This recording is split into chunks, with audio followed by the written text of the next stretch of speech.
Bomb blast ಏನೋ ಒಂದು ಕೃತ್ಯ ಇತ್ತು, ಪ್ಲ್ಯಾನಿಂಗ್ ಅದಕ್ಕಿಂತ ಮುಂಚೆ ಈ ಒಂದು ಬ್ಲಾಸ್ಟ್ ಆಗಿದೆ ಅಂತ ಏನೋ. ನೋಡಿ, ದೆಹಲಿ ಬಾಂಬ್ ಬ್ಲಾಸ್ಟ್ ಏನಾಗಿದೆಯಲ್ಲ ಅದನ್ನು ನಾನು ಖಂಡಿಸ್ತಾ ಇದ್ದೀನಿ, ವಿರೋಧಿಸ್ತಾ ಇದ್ದೀನಿ. ಆದರೆ ಭಾಳ ದೊಡ್ಡ ಅನಾಹುತ ಆಗೋದನ್ನು ತಪ್ಪಿಸಿದ್ದಾರೆ. ಭಾಳ ದೊಡ್ಡ ಅನಾಹುತ.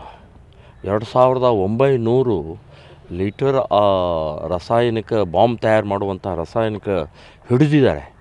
ಈ ಕಾರ್ನಲ್ಲಿ ಭಾಳ ಸ್ವಲ್ಪ ಮಾತ್ರ ಸ್ಫೋಟ ಆಗಿದೆ. ಸ್ವಲ್ಪ ಸ್ಫೋಟಕ್ಕೆ 15 ಜನರ ಬಲಿ ತೊಗೊಂಡಿದ್ದಾರೆ. ಸುಮಾರು 400 ಕೋಟಿ ರೂಪಾಯಿ ನುಕ್ಸಾನಾಗಿದೆ ಆ ಸರೌಂಡಿಂಗ್ ಎಲ್ಲ. ಇನ್ನು 2900 ಲೀಟ್ರದ್ದು ಆ ರಾಸಾಯನಿಕ ಏನಾದರೂ ಎಲ್ಲ ಕಡೆ ಪಸರಿಸಿ ಹೋಗಿದರೆ ಇನ್ನೂ ಎಷ್ಟು ಅನಾಹುತ ಆಗ್ತಿತ್ತು.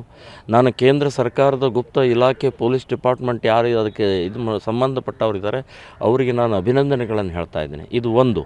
ಇನ್ನು ಎರಡನೇದು, ಇವತ್ತು ಕೇಂದ್ರ ಸರ್ಕಾರಗಳು, ಇಡೀ ದೇಶದ ಎಲ್ಲ ರಾಜ್ಯ ಸರ್ಕಾರಗಳು ಕೂಡ ಆಂತರಿಕ ಸುರಕ್ಷೆಯ ದೃಷ್ಟಿಯಿಂದ ಬಹಳ ಯೋಚನೆ ಮಾಡಬೇಕು. ಈಗ 2900 ಲೀಟರಲ್ಲಿ ಸಂಗ್ರಹ ಮಾಡಬೇಕಾದ್ರೆ ಎಲ್ಲಿಂದ ಸಂಗ್ರಹ ಮಾಡಿದ್ರು ನಿಮಗೆ ಹೆಂಗೆ ಗೊತ್ತಾಗಲಿಲ್ಲ? ಹೇಗಾದರೆ ಯಾವ ರೀತಿ ಆಗ್ತಾಯಿದೆ? ಮತ್ತು ಇವರು ಯಾರು ಪಾಕಿಸ್ತಾನದಿಂದ ಬಂದಂಥವರಲ್ಲ, ಇವರೆಲ್ಲರೂ ಕೂಡ ಭಾರತೀಯ ಮುಸ್ಲಿಮರೇ ಇದ್ದಾರೆ. 6 ಜನ ಅದರೊಳಗೆ ಡಾಕ್ಟರ್ಸ್ ಇದ್ದಾರೆ. ಇವರು ಡಾಕ್ಟರ್ಸ್ ನೀವು ಓದೋದು ಯಾತಕ್ಕೆ? ಜೀವ ಉಳಿಸೋಕ್ಕೆ. ಇವತ್ತು ಒಬ್ಬ ವ್ಯಕ್ತಿ ಸಾಯಬಾರ್ದು, ಹಾಗೆ ಎಲ್ಲ ರೀತಿಯ ಜೀವ ಉಳಿಸೋಕ್ಕೆ ನೀವಿರೋದು ಜೀವ ತೊಗೊಳ್ತಾ ಇದ್ದೀರಿ. ನಿಮಗೆ ಅಲ್ಲಾನೂ ಕ್ಷಮಿಸೋದಿಲ್ಲ ಅಂತನ್ನುವಂಥದ್ದು ಹೇಳ್ತಾನೆ ನಾನು. ನಿಮ್ಮ ಮೊಹಮ್ಮದ್ ಪೈಗಂಬರ್ ಅಲ್ಲಾನೂ ಕ್ಷಮಿಸೋದಿಲ್ಲ ನಿಮಗೆ. ಈ ರೀತಿಯ ಕುಕೃತ್ಯಕ್ಕೆ, ಈ ರೀತಿಯ ರಕ್ತ ಹರಿಸೋದಕ್ಕೆ, ಈ ರೀತಿಯ ಹೆಣಗಳನ್ನು ಉಳಿಸೋದಕ್ಕೆ ನಿಮಗೆ ಯಾರು ಜಗತ್ತಿನ ಯಾವ ದೇವರು ನಿಮ್ಮನ್ನು ಕ್ಷಮಿಸೋದಿಲ್ಲ ಅಂತನ್ನುವಂಥದ್ದು ಹೇಳ್ತೀನಿ. ನೀವು ಡಾಕ್ಟರ್ ಓದಿದ್ದು ಜೀವ ಉಳಿಸೋಗೋಸ್ಕರ ಜೀವ ತೆಗೆದ್ರಲ್ಲ, ನೀವು ತೆಗಿತಾ ಇದ್ರಲ್ಲ. ಮಾನ ಮರ್ಯಾದೆ ಈಗ ಏನು ಪರಿಸ್ಥಿತಿ ಆಗಿದೆ ಅಂತಂದರೆ, ಮುಸ್ಲಿಮ್ ಡಾಕ್ಟರ್ ಅಂದ ತಕ್ಷಣ ಇವ್ನು ಟೆರರಿಸ್ಟು, ಗಡ್ಡದವನು ಯಾರು ಸಿಕ್ಕಿದ್ರೆ ಇವ್ನು ಟೆರರಿಸ್ಟು, ಬುರ್ಕಾದೊಳಗೆ ಯಾರು ಸಿಕ್ಕಿದ್ರೆ ಇವಳು ಟೆರರಿಸ್ಟು ಅನ್ನುವಂಥ ಭಾವನೆ ಬರ್ತಾ ಇದೆ.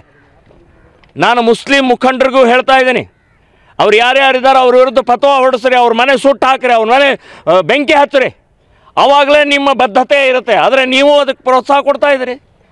ಒಂದು ಯೂನಿವರ್ಸಿಟಿ ಕಂಪ್ಲೀಟ್ 76 ಎಕರೆ ಇದ್ದು ಯೂನಿವರ್ಸಿಟಿ, ಅದು ಟೆರರಿಸ್ಟ್ ಸೆಂಟರ್. ಅದು 40% ಕಾಶ್ಮೀರದ ವಿದ್ಯಾರ್ಥಿಗಳು ಓದಿ ಇವತ್ತು ಏನೇನು ಆಗಿದೆ ಅಂತನ್ನುವಂಥದ್ದು ಭಯಾನಕ ನ್ಯೂಸ್ ಮೂಲಕ ಸಿಗ್ತಾ ಇದೆ.